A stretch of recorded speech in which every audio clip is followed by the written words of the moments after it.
그날 국제산업 컨퍼런스 현장은 예상치 못한 한 발표로 얼어붙었습니다. 수십 개국에서 온 대표단과 기술자들, 수백 명의 언론인들, 그리고 냉정한 시선으로 경쟁을 지켜보던 글로벌 기업의 실무자들조차도 잠시 말을 잃었습니다. 누구도 예상하지 못했던 방향, 누구도 준비하지 못했던 결과였기 때문이죠. 아무도 그 발표의 중심에 서게 될 이름이 처음부터 주목받던 인물이 아니었다는 사실은 더욱 놀라웠습니다. 무대에 섰던 사람은 화려한 수식어도, 유명한 경력도, 대규모 조직의 간판도 없었습니다. 하지만 그는 조용히 단 하나의 문장을 꺼냈고 그 순간부터 판이 바뀌기 시작했습니다. 그의 말은 숫자가 아니었고 기술 사양도 아니었고 경쟁을 자극하는 언변도 아니었습니다. 그저 묵묵히 쌓아올린 시간, 누군가는 쉽게 지나쳤던 작은 신념들이 모여 만든 한 문장이었습니다. 어쩌면 모두가 간과했을지도 모릅니다. 가장 단단한 설계는 도면 위에 있는 것이 아니라 사람이 사람을 향해 쌓아온 믿음 속에 있다는 것을요. 그리고 그 믿음 하나가 한순간에 공기를 바꾸고 흐름을 뒤집고 새로운 미래를 가능하게 만들었습니다. 지금부터 그 사람의 이야기를 들려드리려 합니다. 끝까지 들으신다면 당신도 곧 알게 될 겁니다. 어떻게 한 사람의 말이 전 세계를 움직이는 시작이 되었는지, 그리고 그 시작이 어떻게 하나의 약속에서 비롯된 것이었는지를. 잠깐 여러분 그거 아세요? 여러분의 구독, 좋아요, 알림 설정은 저에게 가장 큰 힘이 됩니다. 클릭 한 번으로 제게 큰 힘을 주시길 바라요. 저는 박지훈입니다. 33살이고 경기도 하남시 미사에 살고 있습니다. 한국수력원자력, 그러니까 한수원에서 일하고 있는 원자력 엔지니어예요. 제가 일하는 부서는 흔히 말하는 설비 운영팀입니다. 정기 점검, 유지 보수, 그리고 매뉴얼 정리 같은 일들이 저희 주요 업무입니다. 말이 좋아 엔지니어지.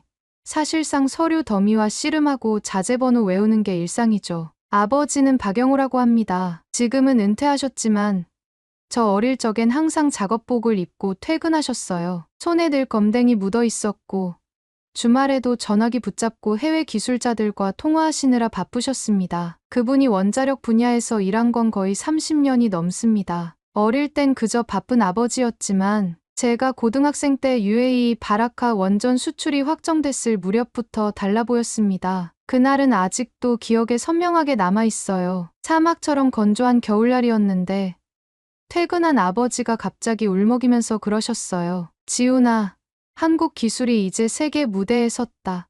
언젠가는 이 기술로 유럽 한복판에 태극기를 꽂을 날도 올 거야. 그땐 내가 그 자리에 있으면 좋겠다. 아버지는 그렇게 말하고 제 어깨를 툭툭 두드리셨습니다. 저는 웃으면서 저는 글렀어요. 물리도 어렵고 수학도 영 재미없어요라고 대꾸했는데 그 말이 왜 그렇게 오랫동안 마음에 남았을까요? 결국 저는 아버지의 길을 따라 원자력공학과에 진학했습니다. 성적이 썩 좋지도 않았고 대학원에 진학하지도 않았습니다. 졸업 후엔 다행히 한수원에 들어갔지만 제 자리는 어디까지나 현장 외곽이었습니다. 누군가는 기술 개발의 중심에서 논문을 쓰고 프로젝트를 리드하지만 저는 그저 팀에서 빠진 공란을 메우는 존재였습니다. 회의에서는 늘 뒷자리, 발언을 해도 묻히기 일쑤였고 외부 미팅은 늘 선배들의 몫이었습니다. 처음 몇 년은 괜찮았습니다. 사회생활이란 다 그런 거겠지 싶었고 조직이라는 울타리 안에서 평범하게 사는 것도 나쁘지 않다고 생각했거든요.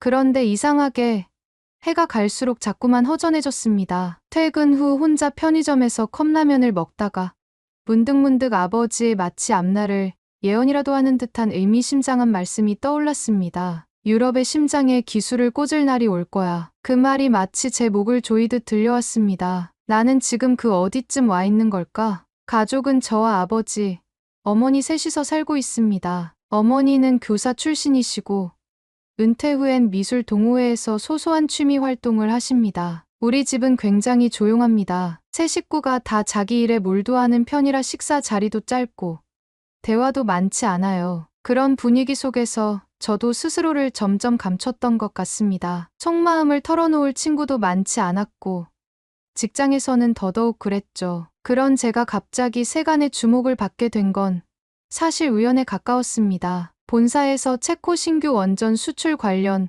내부 공모전을 연다는 메일이 하나 도착했는데 별 기대 없이 제안을 하나 제출했어요. 현지 기술자와 협력할 수 있는 유지보수 매뉴얼 표준안 같은 아이디어였는데 그게 뽑힌 겁니다. 당첨이라기보다 경쟁자가 별로 없었던 것 같기도 해요. 현장 파견이라 꺼려하는 직원이 많았거든요. 그렇게 저는 체코 프라하로 출장을 가게 되었습니다. 제 인생에서 처음으로 유럽 땅을 밟는 순간이기도 했고, 동시에 제가 원전 기술자라는 정체성을 다시 마주하게 되는 시간이기도 했습니다. 하지만 그건 결코 설레기만 한 여행이 아니었습니다. 오히려 그곳에서 저는 아버지가 말하던 심장이 얼마나 단단하고 차가운지 뼛속 깊이 느끼게 됩니다. 그 이야기는 다음에 계속 말씀드릴게요. 왜냐하면 정말 그때부터가 본격적인 시작이었으니까요. 체코 프라하에 도착했을 때 가장 먼저 느낀 건 공기가 다르다는 것이었습니다. 단순히 기후 때문만은 아니었습니다. 마치 도시 전체가 수백 년의 세월을 관통해 살아남은 석조 건물들처럼 견고하고 낯선 기운을 풍기고 있었어요. 공항에서 내려 호텔까지 가는 길, 버스 창밖으로 스치는 골목과 광장들을 보면서 저는 어쩐지 자신이 낯선 세상에 던져진 느낌을 받았습니다. 기대와 설렘은 잠시였고 바로 다음 날부터 저는 아주 단단한 현실과 마주하게 되었습니다. 저희 팀은 한수원을 비롯해 건설사, 기자재 회사 등으로 구성된 이른바 팀코리아였고 체코 두코반이 원전 수출을 위한 프레젠테이션과 현지 실사 지원을 위해 파견된 인력이었습니다. 저는 말 그대로 보조 인력이었고 저를 포함한 몇몇은 기술 자료, 정리, 통역 보조, 현장 응대 등을 맡고 있었어요. 단순한 보조 역할일 뿐이라 생각했어요. 그런데 곧 그마저도 버텨내기 힘든 싸움이라는 걸 알게 되었죠. 가장 먼저 부딪힌 건 언어의 벽이었습니다. 영어는 기본이고 체코어까지 등장하니 회의 중간중간 제가 이해하지 못하는 말들이 오갔고 그럴 때마다 저는 수첩에 조용히 단어들을 적어가며 뜻을 찾아야 했습니다. 하지만 언어보다 더 높은 벽은 인식이었습니다. 현지 기술자나 행정 담당자들이 한국팀을 바라보는 시선은 분명히 달랐습니다. 프랑스 EDF나 미국 웨스팅하우스 팀이 들어올 땐 미소를 짓고 악수를 청하던 사람들이 저희가 들어서면 굳은 표정으로 서류를 받아드는 겁니다. 회의 테이블에 앉았을 때 저는 거의 말이 없었습니다. 제 의견이 반영될 일도 누군가 저에게 질문을 던질 일도 없었어요. 어느 날은 회의실 바깥에 서서 기다리는데 체코 현지 엔지니어 한 명이 동료와 속삭이듯 이런 말을 하는 걸 들었습니다. 한국팀은 기술 말고는 보여줄 게 없어. 경험도 신뢰도 부족해. 그 말을 듣는 순간 마음속에 뜨거운 무언가가 올라왔습니다. 내가 열심히 공부하고 선배들이 몇십 년간 쌓아온 기술을 그렇게 가볍게 무시하다니. 가슴이 뜨거워졌지만 결국 아무 말도 하지 못했어요. 제겐 그들을 설득할 만한 단 하나의 무기도 없었으니까요. 그날 밤 호텔방으로 돌아와 침대에 앉아 있었습니다. 창밖에는 체코의 오래된 건물들과 현대식 빌딩이 섞여 있는 도시 야경이 펼쳐지고 있었어요. 저는 캐리어를 열고 아버지가 챙겨준 노트를 꺼냈습니다. 낡은 노트에는 붉은 잉크로 빼곡히 적힌 메모들과 스케치, 그리고 작은 부품 도면들이 들어 있었습니다. 해외 고객은 기술을 사는 게 아니라 신뢰를 사는 것이다. 신뢰는 현장에 대한 이해에서 시작된다. 아버지의 글씨를 보면서 저는 제가 할 수 있는 게 무엇인지 곰곰이 생각해봤습니다. 저에겐 화려한 말솜씨도 프레젠테이션 실력도 없었습니다. 하지만 기술서와 도면을 분석하고 실제 운용 방식에 맞춰 매뉴얼을 조정하는 건 제가 가장 자신 있는 일이었습니다. 그 다음 날부터 저는 회의가 없는 시간마다 자료실에 앉아 기존의 유지보수, 매뉴얼과 체코 측 기술 기준서를 비교하며 틀린 점과 개선 가능한 부분을 정리하기 시작했어요. 그 작업을 혼자서 하다 보니 밤을 새운 날도 많았습니다. 어느 날은 체코 기술자 한 명이 제가 회의실 구석에서 정리한 문서를 우연히 보게 되었고 관심을 보였습니다. 이거 우리 설비 기준을 반영한 건가요? 그 질문을 시작으로 저는 그와 자연스럽게 대화를 나누게 되었고 유지보수 시스템의 세부적인 구조에 대해 의견을 교환할 수 있었습니다. 조금씩 변화가 생겼습니다. 기술자들 사이에서 제 매뉴얼이 회람되기 시작했고 몇몇은 저에게 추가 자료를 요청해 오기도 했습니다. 그런 순간들이 하나둘 쌓이면서 저는 제 존재를 조금씩 드러낼 수 있었어요. 어느 날은 아예 체코 기술팀의 세미나의 발표자로 초대되기도 했습니다. 제 발표는 완벽하지 않았지만 현장의 문제를 함께 고민한 흔적들이 있었기에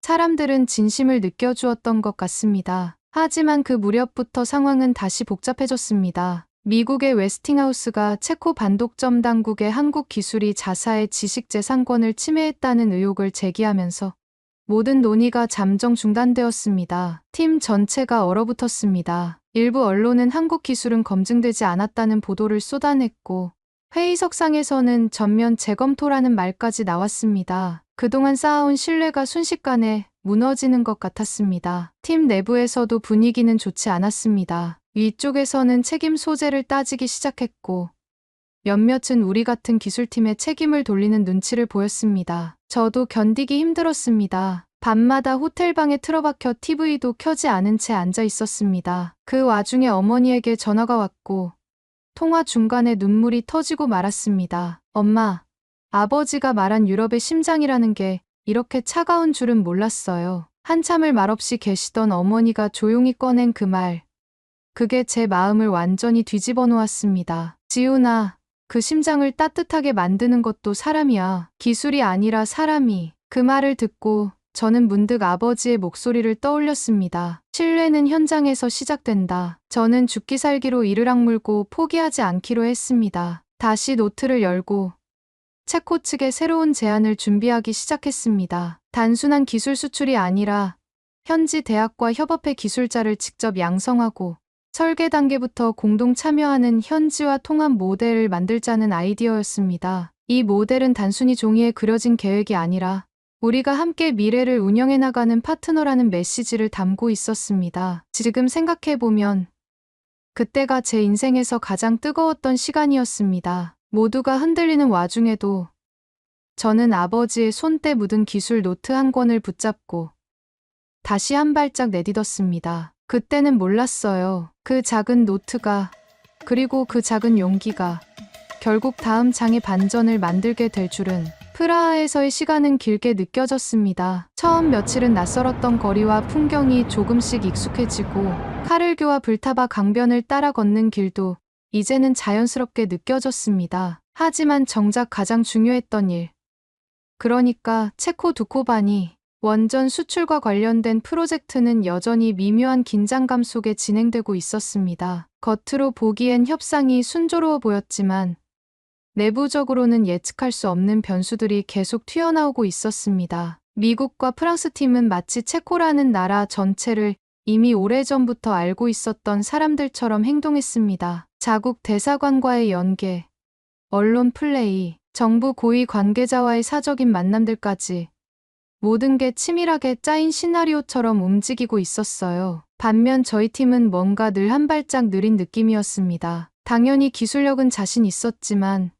외교와 로비, 언론 전략 같은 부분에서는 익숙하지 않았습니다. 특히 체코 언론에서 한국 기술에 대해 반복해서 의문을 제기하면서 분위기는 점점 불리해졌습니다. 그럴수록 저희 팀 내부의 피로감도 커졌습니다. 한수원 본사에서 파견된 선배들은 점점 날이 서 있었고 회사 간 협업에서도 서로의 입장차로 갈등이 생기기 시작했어요. 저는 어느 한쪽에도 완전히 속하지 못한 채 그 사이에서 가교 역할을 하며 하루하루를 버텨야 했습니다. 새벽에 이메일을 쓰다 그대로 책상에 엎드려 잠든 날도 있었고 현지 기술자들과 도면, 해석을 두고 다투다 서로 얼굴을 붉힌 날도 있었습니다. 하루는 프라하 교회의 작은 연구소에서 현지 기술진들과 회의를 하던 중 예상치 못한 일이 벌어졌습니다. 제가 작성한 유지보수 계획안을 놓고 격론이 벌어졌는데 한 체코 기술자가 이렇게 말했습니다. 당신들 기술이 뛰어난 건 알겠어요. 하지만 우리는 당신들과 일하면서 신뢰를 얻지 못했습니다. 그 말을 듣고 순간 숨이 턱 막혔습니다. 기술보다 중요한 게 신뢰라는 걸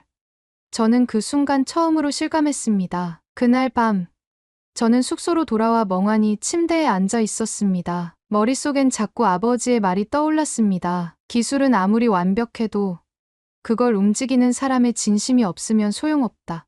아버지는 늘 그렇게 말씀하셨습니다. 현장에서는 기술자 한 사람의 태도가 전체 시스템의 신뢰로 이어진다고요. 저는 그 말을 듣고 자랐지만 그것이 체코라는 낯선 땅에서, 그것도 국제 정치와 외교가 얽힌 거대한 사업 속에서도 유효할 줄은 몰랐습니다. 그래서 저는 생각을 바꾸기로 했습니다. 단순히 기술적 설득만이 아닌 사람 사이의 공감부터 시작하자고요. 그 다음 날 회의에서 저는 처음으로 기술 자료 외의 이야기를 꺼냈습니다. 저희는 이 프로젝트를 단순히 수출이라고 생각하지 않습니다. 앞으로 수십 년간 함께 운영하고 관리해 나갈 동반자라고 믿습니다. 통역을 거쳐 전달된 그 말에 회의실이 조용해졌습니다. 체코 측 한 관계자가 저를 빤히 바라보며 고개를 끄덕였습니다. 그날 이후 제 자리는 조금씩 달라지기 시작했습니다. 하지만 상황은 곧 또다시 급변했습니다. 미국 웨스팅하우스가 체코 반독점 사무소에 이의를 제기한 겁니다. 한국형 원전 기술이 자사의 특허를 침해했다는 주장이었습니다. 이 소식이 전해지자마자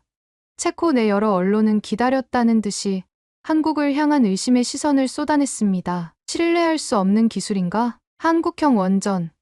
알고 보니 모방인가? 기사 제목만 봐도 속이 울렁거릴 정도였습니다. 본사에서도 긴급 대응팀이 꾸려졌고 저희 실무팀은 일제히 비상근무 체제에 들어갔습니다. 회의에 참석한 고위 관계자들은 무겁게 입을 닫았고 저희 팀 내부에서도 불안감이 감돌았습니다. 가장 큰 문제는 한국형 원전이 그동안 보여준 기술적 성과조차 부정당할 수 있다는 점이었습니다. 기술은 결국 데이터와 수치로 증명되지만 신뢰는 단 한 번의 의혹으로 무너질 수 있다는 걸 모두가 알고 있었어요. 그 와중에 저는 다시 노트를 펼쳤습니다. 아버지가 수십 년간 현장에서 기록해온 기술 정리 노트였어요. 그 안에는 단순한 도면이나 설계 외에도 협력국 기술자들과 나눈 대화의 기록, 문제 발생 시의 대응 방식, 그리고 가장 중요한 사람에 대한 메모들이 있었습니다. 협력국 기술자들은 절대로 상하관계로 대해선 안 된다. 함께 문제를 해결하는 파트너로 접근해야 한다. 언어보다 표정이 먼저다. 아무리 말이 안 통해도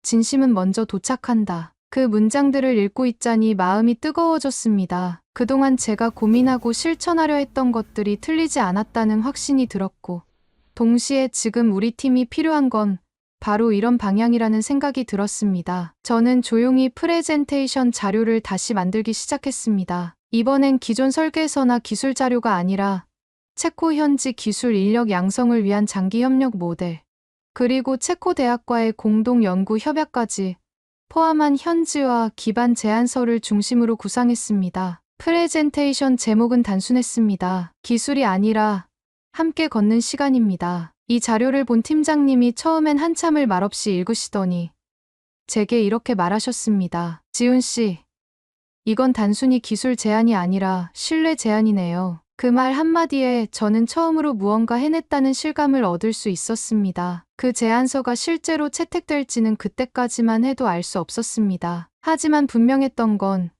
그날 이후부터 우리 팀 내부 분위기가 바뀌기 시작했다는 점입니다. 각기 흩어졌던 기업들이 하나로 뭉쳤고 저마다의 방향성을 공유하기 시작했어요. 체코 측 인사들과도 대화가 늘었고 언론의 시선도 조금씩 달라지기 시작했습니다. 사람들은 묻곤 했습니다. 그때 무서웠나요? 정답은 무서웠습니다. 그 어떤 위기보다. 하지만 동시에 그렇게 간절하게 싸웠던 시간은 제 인생에서 가장 살아있다고 느꼈던 순간이기도 했습니다. 그리고 아직 저는 몰랐습니다. 그 마지막 한 고비가 얼마나 거대한 반전을 만들어낼지. 그 이야기는 이제 막 시작되는 중이었습니다. 그날 아침 프라하 시내에는 옅은 안개가 내려앉아 있었습니다. 마치 도시 전체가 숨을 죽이고 무언가를 기다리고 있는 듯한 분위기였습니다. 저도 그날은 유난히 일찍 일어나 창밖을 바라보았습니다. 체코 반독점 사무소의 발표가 예정된 날이었고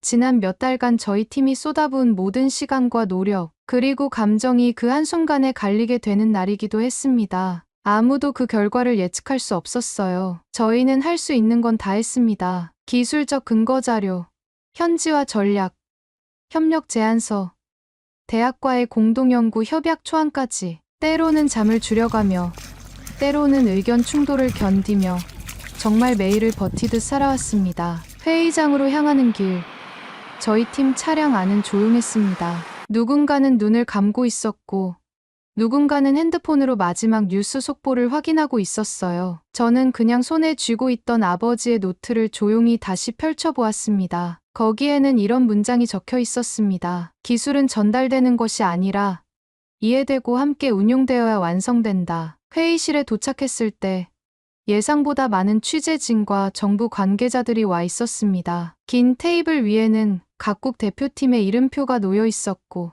저희 팀 코리아의 자리는 중앙이 아닌 측면 쪽이었습니다. 자리의 위치가 중요한 건 아니었지만 이상하게 마음 한구석이 조용히 무너지는 느낌이었습니다. 발표가 시작되었고 체코 정부 고위 관계자가 단상에 올라 결과를 읽어나갔습니다. 미국 웨스팅하우스에 의해 제기는 기각 프랑스 EDF의 공동입찰하는 불수용, 그리고 최종 우선협상 대상자로 대한민국 팀 코리아 선정. 그 순간 회의실 안은 정적이 흘렀습니다. 일부는 박수를 쳤고 몇몇은 탄식을 내뱉었습니다. 저는 순간 귀를 의심했어요. 정말 우리가? 머릿속이 하얘졌습니다. 팀장님이 제 어깨를 두드리며 말하셨습니다. 지훈 씨, 해냈어요. 진짜로 해냈습니다. 그제야 실감이 났습니다. 정말로 된 거구나. 프라하 하늘 아래에서 아버지가 바라던 유럽의 심장 한가운데서 제가 그 약속을 지켜낸 것이었습니다. 회의가 끝나고 밖으로 나오는 순간 프라하의 안개는 거의 다 걷혀 있었습니다. 햇빛이 건물 옥상 위로 부서지고 있었고 그 빛 속에서 기자들이 쏟아지는 질문을 퍼부었습니다. 그 사이에서 저는 조용히 휴대폰을 꺼내 아버지에게 전화를 걸었습니다. 영상통화 화면 너머로 보이는 아버지의 얼굴은 여전히 익숙하고 또 다정했습니다. 아버지, 이제 말씀하셨던 그 약속, 제가 지켰어요. 아버지는 한참 말을 잇지 못하시다가 천천히 고개를 끄덕이셨습니다. 그래, 지훈아, 너는 기술을 수출한 게 아니라 한국의 믿음을 수출한 거야. 그 말에 저는 울컥했습니다. 말이 나오지 않았습니다. 아버지 역시 말없이 고개만 끄덕이셨습니다. 수화기 너머로 짧은 정적이 흐르고 그 뒤로 어머니의 밥은 먹었니? 하는 목소리가 들려왔을 땐 저도 모르게 웃음이 났습니다. 그날 밤 저희 팀은 작게 축하 자리를 마련했습니다. 어느새 서로에게 말도 놓게 된 동료들과 건배를 하고 그동안 하지 못했던 진심 어린 이야기를 나눴습니다. 한 선배는 조용히 술잔을 들며 말했습니다. 처음엔 솔직히 내가 무리일 줄